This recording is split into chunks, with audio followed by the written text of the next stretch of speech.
Kristin and Jen, you're both from Nebraska. Yes. All right. You both went to the same university. Yes. And then it appeared that maybe some stalking laws were being violated here because you two just kept showing up in each other's life after that. Yes. Yes, we kept missing each other. It was kind of like sliding doors. Like I was at the university, she was at Wesleyan, and we had all the same friends. We hung out all the same circles and just never fully met.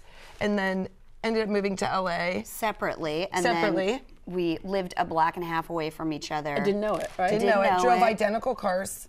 Oh, seriously? Mini Coopers. Yeah. So we would like, you know, like, but did Yeah. not know each other then either. Yeah, and then we met in a parking lot having beers after a comedy show. Yeah. This is almost like a single white female type of situation going on here. I Yeah. mean, yes, I was blonde at the time, as a matter of fact. Only both of us were oblivious. Yes, We're just like, yes. Huh? But you kind of connected there. Oh, Immediately. Immediately. Yeah. Fell in love right then and there. Decided that we needed to be best friends from the get-go, just because we were like, we don't have time to figure out all the. This is annoying. Let's just make up for lost time and just Become best friends. Yeah. And so I was at her house the next day, like on her couch, like, oh my god. Yeah, and then Several things that bond you, of course, obviously just the fact that you're from Nebraska and you went to college and you both have a comedy background, writing background, entertainment background, which is why you moved to LA.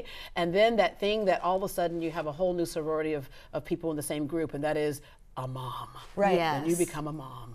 Yes. Yeah, it's just like a sorority if you were like locked in your own separate room with a screaming roommate, like a very tiny, angry roommate. And That's so your hazing period. Exactly. Yes. And it's so hard Yeah, to they should give connect. college freshmen toddlers, and that would be hazing. Oh yeah, I'd keep them in line. They'd Yeah. be too tired to party. Yeah. But we realized like it is kind of isolating to become a mother, and you don't have time to talk to anybody and find out that they're going through the same stuff you are. You don't have time to brush your teeth or use the bathroom. Or you're always looking down. They're always so small, so you're always looking down, and you just need someone to, like, when you look up, you can just like get to it. They know exactly where you're at. You can lean on them during kind of a tough time, and that was Jen for me. And after I had my son, my husband came home, and then all of a sudden he went, "Where'd you go? You just disappeared." I'm like, the minute he got in the door, I heard the lock of the door. I bolted. I'm like, I can go to the bathroom now. I can brush my teeth. I can write the whole bit. How did I Mom So Hard get started, and how'd you come up with that name?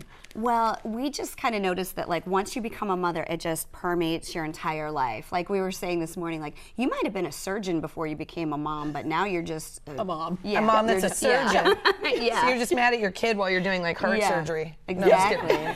Just you can't help but do it, and as hard as it is, you're still posting pictures of the kid. You're so sick of them at the end of the day, and as soon as you lay in bed, you look at pictures of them on.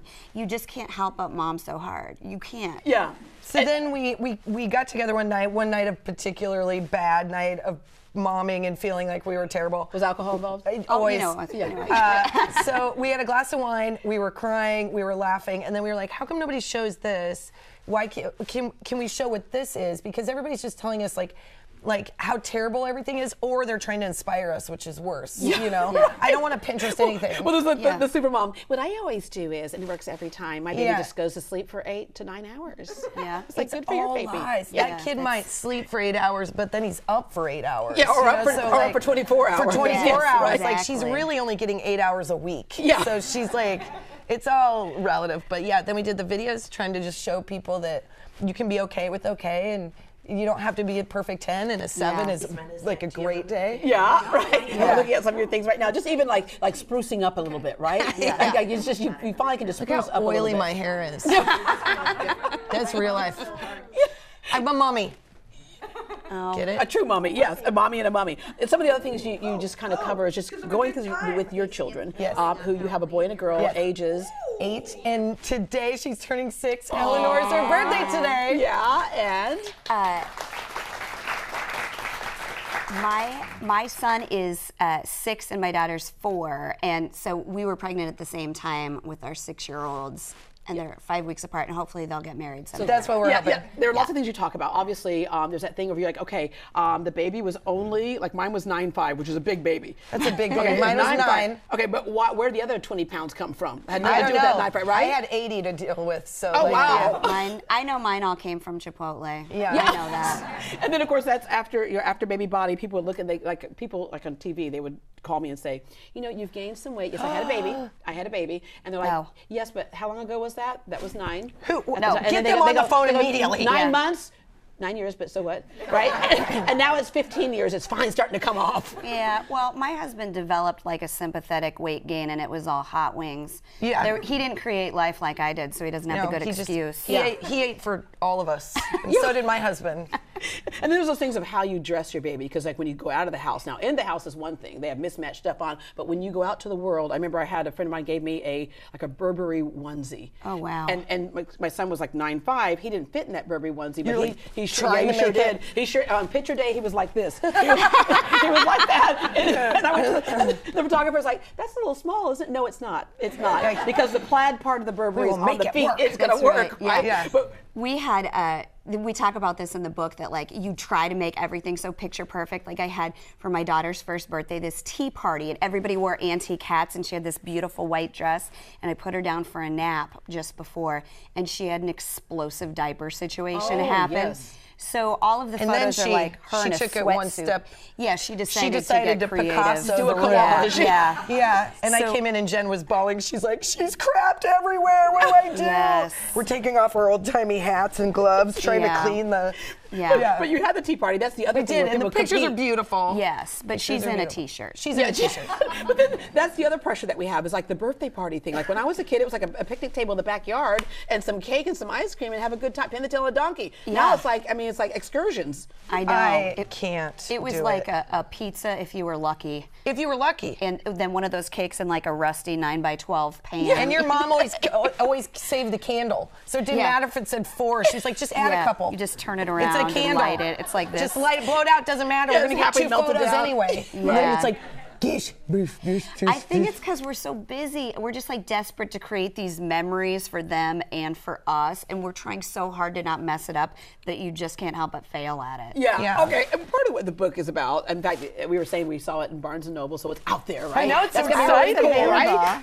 Thank you. But at the same time that it's funny for anyone to read, it also, I guess, just says, look, we can all get through this. It's not the end of the world, and you don't have to be perfect. Yeah. Right. We have an event with Books A Million, which support your local booksellers because they are killing it for us. Yes, that's important. All of these moms come in and they'll be like half in like yoga clothes and like their work jacket, and they're like, I barely made it here tonight. I had to drop everybody off at soccer, and we're like, we get it. Yeah, we're happy to have you. Yeah, just my kids are in the on the side over there eating burritos because I flew them in from. At least they're eating burritos. Mine has a box of Cheez-Its at the time. Same. I mean, listen, we come to Texas because we want some of the Mexican food here because it's like perfection. So we've already had it twice, and they've only been here like half a day. Yeah. If there weren't goldfish, my kids would starve. Oh, let me tell you, goldfish. Okay, I think that, like, when you get your mommy car, right? Because you find all kinds of things in the mommy car. I think the back seat should just be gold leather, gold leather, to match the goldfish and all that stuff until they get of a certain age where they can keep stuff in their mouth and not all over the seat. Yeah, when is that? I'm waiting. Yeah, I think 21. I think it's 21. Yeah, I don't know. I don't know when that is. If a car maker was smart, they would just make a rubber back seat that you could like power hose out. There is a car, I think it's the Chrysler Pacifica minivan, and it has a vacuum cleaner in it. Yeah, you got to get that. Yep. All right. But at the end of the day, the whole thing is that they've done it for years and years and years. Human beings have gotten through. It can be tough, but it's the greatest job you'll ever love, or toughest job you'll ever love. Yeah, and it's much more fun if you've got a friend that you can lean on and have a good time with and laugh through all the hard stuff. And drink wine or vodka. Drink water. We're drinking water at this point, you guys. Oh, she says it's water. Okay. I have to. Thank you very much. Oh, that's right. We're drinking water. I believe it's Ozarka. Okay. Thank you, ladies. Thanks for having us. Having us.